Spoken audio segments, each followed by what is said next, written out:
Boa noite. Deputados da Assembleia Legislativa do Amazonas votaram hoje os vetos do governo de projetos aprovados na ALEAN no ano passado. 6 dos 10 vetos de Amazonino foram derrubados. A votação dos vetos do governo já iniciou com derrota do Poder Executivo. Por 15 votos a 7, o veto do projeto de lei que institui a política estadual de agroecologia e de produção orgânica e dá outras providências. Um dos projetos mais discutidos na casa e que causou alvoroço entre os parlamentares foi a proposta do deputado Platini Soares sobre a alteração da idade limite para ingresso na Polícia Militar do Amazonas, de 28 para 35 anos de idade.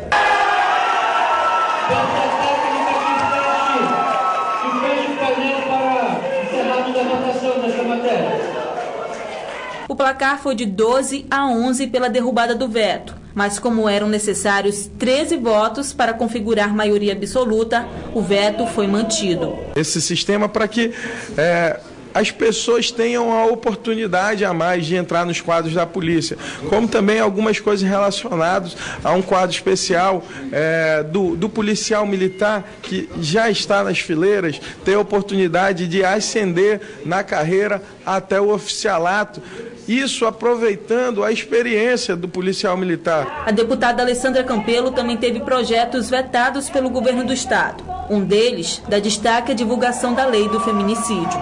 Eu achei um absurdo o governo vetar uma lei que simplesmente pede, enfim, estabelece que o feminicídio deve ser divulgado nas escolas, enfim, na sociedade.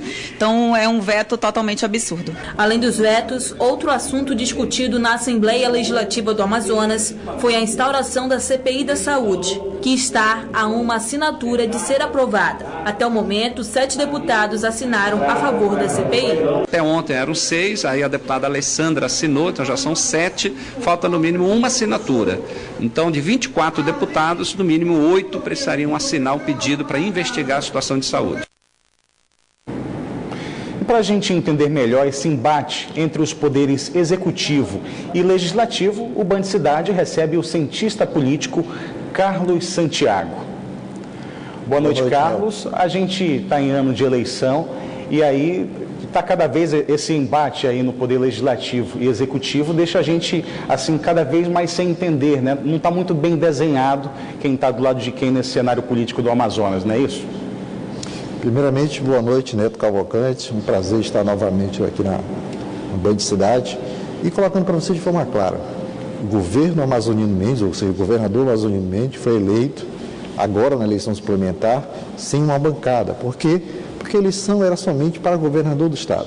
Então ele tomou posse numa Assembleia Legislativa do estado do Amazonas em que já existia 24 deputados eleitos na legislatura passada. E isso tem trazido muita dificuldade para a tramitação de suas propostas, de seus projetos e até a manutenção de vetos. Muitos deles, inclusive, vetos que tem a ver com a base de muitos parlamentares. Você sabe muito bem que estamos no ano de eleição e os parlamentares, com relação aos seus vetos, seus projetos, vão fazer muita força para derrubar o governo. Eu como jornalista não lembro de a gente ter que ir na Assembleia Legislativa para fazer matéria de votação de vetos, porque sempre tudo foi muito direcionado, o que o governo vetava, os deputados aceitavam. Dessa vez a gente teve que fazer isso porque não sabia como é que ia ser os ânimos. Esses vetos, alguns projetos são de coisas que não mudam muita coisa na vida do cidadão, mas já dá para ter uma ideia aí de como é que vai ser essa coisa acirrada entre os poderes, né? É verdade, Neto. O dado mais interessante disso tudo é que esses vetos de hoje, por exemplo, foram discutidos, a sua derrubada, pela própria bancada da base do governador Amazonino Mendes. Ou seja, muitos desses vetos se deram assim com um cuidado exagerado. Isso irritou alguns parlamentares a ponto da própria liderança do governo Amazonino Mendes, da Assembleia Legislativa do Estado do Amazonas, negociar a derrubada do veto do governador. Isso aí é uma demonstração clara de que, em ano de eleição, o embate entre o Executivo e o Legislativo vai ser muito forte. Voltando a lembrar, Muitos desses projetos que foram vetados pelo governo, de autoria de parlamentares, mexem com as bases dos parlamentares. E estamos em ano de eleição, e os parlamentares vão ser muito agressivos com relação à derrubada desses vetos. Muito obrigado, doutor Carlos, pela participação aqui no Band Cidade. Vamos aguardar, então, a cena aí dos próximos capítulos. Muito obrigado.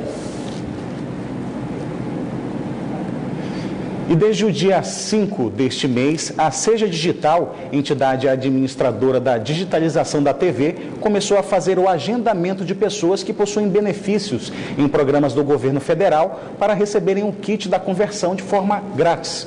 Ronaldo Menezes.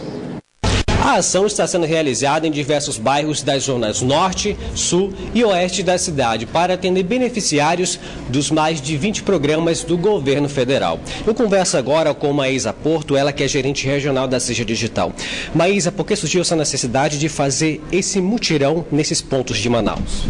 Então, a Seja Digital, ela quer estar próxima à população para poder falar sobre a importância das pessoas se prepararem para o sinal digital. Então, além dos 2 canais que a gente tem, que é o telefone gratuito 147, que funciona 24 horas por dia, 7 dias por semana, e o site, que é o sejadigital.com.br, nós estamos proporcionando para toda a população de Manaus, Iranduba e Careiro da Várzea mutirões de agendamento, que são oportunidades aí da equipe da Seja Digital estar fazendo as orientações e as explicações necessárias para a retirada do kit gratuito. Agora, Maísa, vale ressaltar também os documentos necessários, né? Exatamente. É importante que a pessoa traga o número de identificação social, o número do NIS e um documento com foto. Aí, a partir desses documentos, a gente consegue saber se a família tem ou não direito a retirar o kit gratuito. Ou seja, o sinal vai ser desligado na capital, no Iranduba e Careiro da Várzea, reforçando quantos kits serão distribuídos para a população. Para os 3 municípios, Manaus, Iranduba e Careiro da Várzea, estão sendo previstos cerca de 240 mil kits. Então tem kit para todo mundo. Basta as pessoas saberem se elas têm ou não direito, fazer o agendamento, retirar e instalar rapidamente seu kit. É claro que na sexta-feira também esse mutirão vai ser fortalecido também nos demais municípios aqui da região metropolitana. Então, desde a semana passada, a Seja Digital está em todos os 3 municípios fazendo mutirões de agendamento para poder tirar as dúvidas da população e fazer o agendamento. Muito obrigado pelas informações. Ronaldo Menezes, para o Band Cidade. A Defesa Civil do Amazonas emitiu estado de atenção para os municípios das calhas dos rios Purus e Juruá, que agora chegam a 18 municípios nessa situação. O decreto do estado de atenção, que é o primeiro na escala do desastre, levou em conta o aumento das chuvas na região e que, consequentemente, elevam o nível dos rios. Equipes das defesas civis municipais já adotam procedimentos preparatórios com identificação de áreas que podem ser afetadas, levantamento de possíveis afetados, isolamento de área, entre outras ações. São 12 municípios das calhas dos rios Purus e Juruá e que somam a outros 6 municípios da calha do rio Madeira, que estão em estado de atenção desde a semana passada. E agora vamos conferir a previsão do tempo para esta quinta-feira em Manaus e em alguns municípios do interior do estado. Em Manaus, a previsão é de tempo encoberto com chuva. Temperatura mínima de 24 e a máxima não passa dos 29 graus. Em Nova Olinda do Norte, a previsão é de muitas nuvens com chuva fraca, onde as temperaturas variam entre 24 e 27 graus. Em Santa Isabel do Rio Negro, o tempo fica ensolarado, com mínima de 26 e a máxima de 34 graus. E em Parintins, a previsão é de tempo nublado com chuva forte. As temperaturas variam entre 24 e 26 graus. A Secretaria de Administração Penitenciária do Amazonas anunciou hoje como vai fazer o monitoramento dos presos liberados do regime semiaberto do Compage.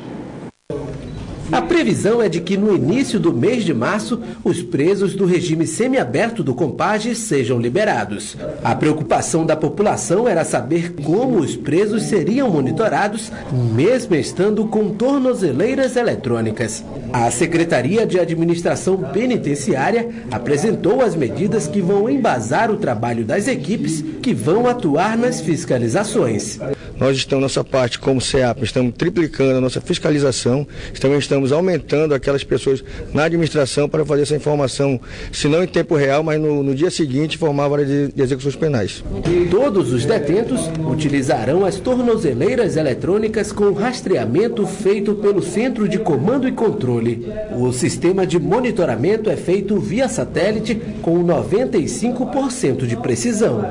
Possível violação, nós temos que observar para não ser injusto com a pessoa, se existe problema de sinal, se ela foi violada com dolo ou por culpa, nós temos que avaliar isso e em seguida encaminhar para as equipes para fazer as visitas técnicas diretamente. Cada preso com tornozeleira eletrônica deve circular em um perímetro a ser definido pela Justiça.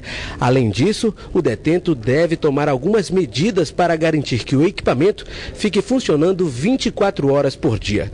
Caso contrário, o preso estará descumprindo uma ordem judicial. Nossa tecnologia ela funciona com 2 chips e um dispositivo via satélite estendendo a tornozeleira. Do momento que a gente coloca num apenado, num monitorado, o satélite posiciona onde ele está e através dos chips que tem internet, envia a localização dele para o nosso sistema. De acordo com a SEAP, a fiscalização em loco dos presos só vai acontecer caso as regras impostas pela Justiça sejam violadas. A arte de recuperar resíduos sólidos em outros objetos diversos tem mudado ambientes e a vida de quem decidiu apostar em uma decoração mais sustentável. Geralmente eles estão jogados aí pelas ruas e igarapés da cidade. Como disse Lavoisier, na natureza nada se cria, nada se perde, tudo se transforma.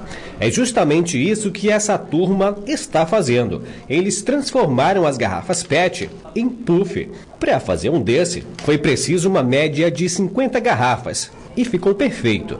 Se o material estivesse poluindo a cidade, sabe o que aconteceria? Que uma garrafa PET dessa demora em média 400 anos para se decompor na natureza. Um pneu tem tempo indeterminado e o vidro também. E essa tampinha que nós estamos vendo na garrafa PET são 400 anos. Não, nada se joga. Tudo se reaproveita porque são autossustentáveis. Dá para fazer muita coisa. Ideias criativas que despertam interesse na Janete. Nesses resíduos sólidos que retiramos dos igarapés e das ruas, nós vamos fazer puffs, cadeiras, com as tampas podemos fazer cesto, guirlandas e muitas outras coisas, dependendo da nossa criatividade. Quem dirá a Sandra também, que é consciente com o meio ambiente. Passar para os nossos jovens, crianças, a importância que tem a garrafa PET. Não destruir, né? E assim nós vamos contribuir com a nossa natureza também. Mas as ideias vão além do que possamos ver. Quem olha esse espaço não imagina como ele era antes. Agora ficou assim, totalmente rústico, moderno e descolado. A empresária decorou o jardim com roldanas de carretéis de madeira, que deram espaço para as orquídeas, bromélias e samambaias. Este outro, então, que está em fase de acabamento, é o mais apreciado pelos clientes. Com baixo custo e reaproveitamento de materiais, o ambiente ficou bem valorizado. Mas a ideia foi justamente isso, trazer a sustentabilidade, né? Tentar aproveitar os materiais não só disponíveis no local, como também matérias que foram doadas, né? Material que foi doado e tal. E a gente conseguiu, as ideias foram fluindo, né? Vamos ver o que a gente pode fazer com carretéis, mesa, vamos ver o que a gente pode fazer, o balcão, tal. E aí foi surgindo milhões de ideias, né? E aí as coisas foram chegando e a gente foi procurando madeiras, compensado, tudo que foram, né, que a gente foi conseguindo, a gente foi tentando aproveitar o máximo possível dentro deste ambiente. A área interna do restaurante é mais chamativa. O balcão foi feito de pallets, as mesas são carretéis decorados com cordas, lustres em madeira com cristais, até a parede do banheiro. Ela aproveitou o restante do seixo que sobrou da obra. A imaginação vai fluindo e o legal é ver justamente isso, essa gratificação das pessoas chegarem, né? Entrar assim, não imagina como é que é o ambiente, né? E fala assim, poxa, mas é carretel, olha esse banquinho, olha essa mesa, olha isso aqui, olha esse luxo, não sei o quê. Aí começam, né? As pessoas vão se deslumbrando, né? Com tudo, né? E isso é muito gostoso. Do lixo ao luxo. reformar e transformar peças em móveis que iam para o descarte e, sem gastar praticamente nada, viram decoração e dão cara nova para casa, jardins e ambiente em geral.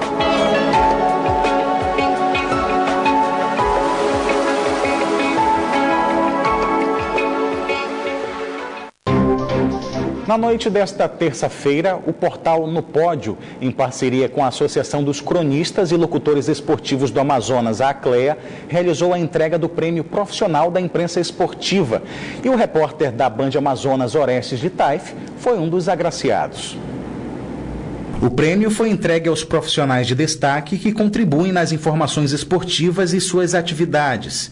A cerimônia, que contou com a presença de jornalistas, radialistas e comentaristas esportivos, foi realizada na sala de imprensa da Arena da Amazônia. Entre os agraciados com o prêmio, o repórter da Band Amazonas, Orestes de Taif.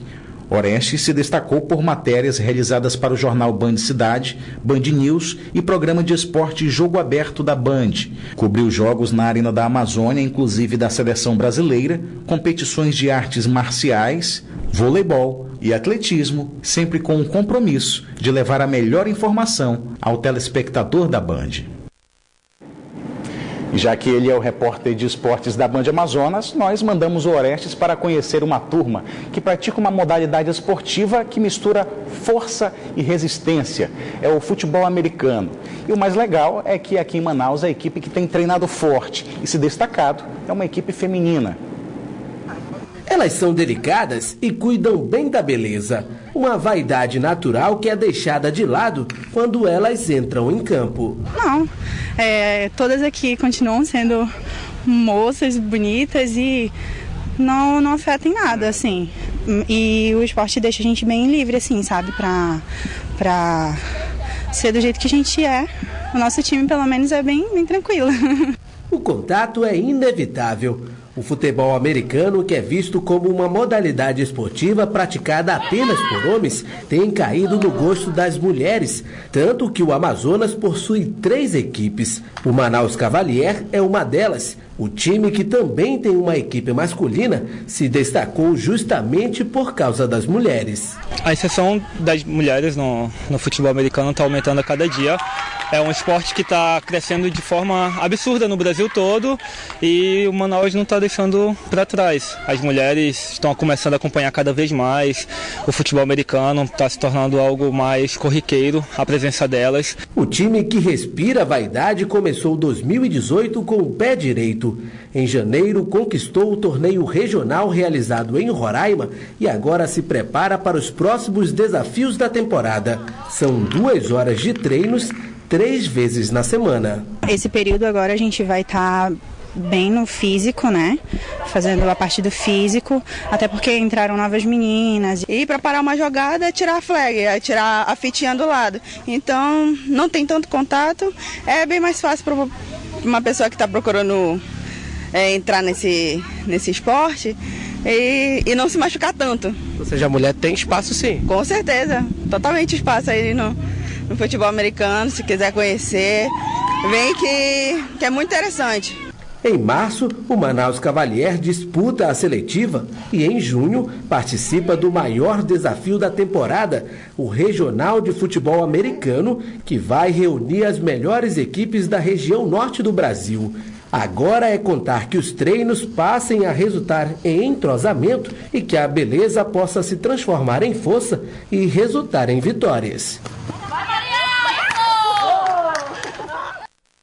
Sucesso, parabéns para as meninas e também para o nosso repórter. O Band Cidade fica por aqui, mas você pode acompanhar outras notícias nas redes sociais, Facebook e Twitter da Band Amazonas. E para rever nossas reportagens, acesse o canal da Band Amazonas no site youtube.com. Você também pode enviar sugestão de reportagens para o nosso WhatsApp. O número é o 99205-1478. Fique agora com as principais notícias do dia no Brasil e no mundo com o Jornal da Band. Uma boa noite para você e até amanhã.